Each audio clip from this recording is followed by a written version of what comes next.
So hey friends, তোমরা সবাই কেমন আছো? আশা করছি ভালো আছো। অনেকদিন পর একটি ভিডিও নিয়ে চলে আসলাম। তো এটা বেসিক্যালি আমার মায়ের হাতের রান্না, তো তোমাদেরকেও চলো শেয়ার করি। আজকে আমার মা বানাচ্ছে কচু শাক ইলিশ মাছের মাথা দিয়ে। এখানে ইলিশ মাছের মাথা ভেজে নেওয়া হয়েছে, কচু শাক সেদ্ধ করে নেওয়া হয়েছে, কড়াইতে সরষের তেল গরম করে তেজপাতা, পাঁচফোড়ন, শুকনো লঙ্কা এখানে ফোড়ন দেওয়া হয়ে গেছে, এবং কচু শাক যেগুলো সেদ্ধ করা ছিল ওগুলো এখানে নামিয়ে দেওয়া হলো। ভালো করে এবার নাড়তে হবে এবং ভালো করে জলটা যাতে শুকিয়ে যায়। আর এখানে একদম কাঁচা লঙ্কা দিয়ে দেওয়া হলো, ভালো করে এটা ঘেটে নিতে হবে। তো খেতে খুবই ভালো লাগে, ভাত দিয়ে খাবে তো দুর্দান্ত লাগবে। আমার মা এই রেসিপিটা খুব সুন্দর করে বানায় এবং আমরা খেতে সবাই ভালোবাসি। তো এখানে হালকা করে নুন, চিনি এবং লঙ্কার গুঁড়ো দিয়ে দেওয়া হলো এবং ভালো করে নাড়া হচ্ছে।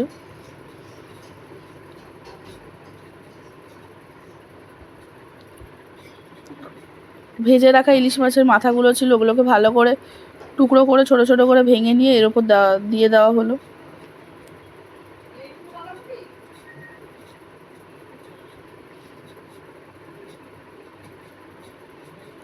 তো এইভাবে তোমাদেরকে শোকাতে হবে। তো শুকিয়ে শুকিয়ে নামিয়ে নেওয়া হলো। So tata.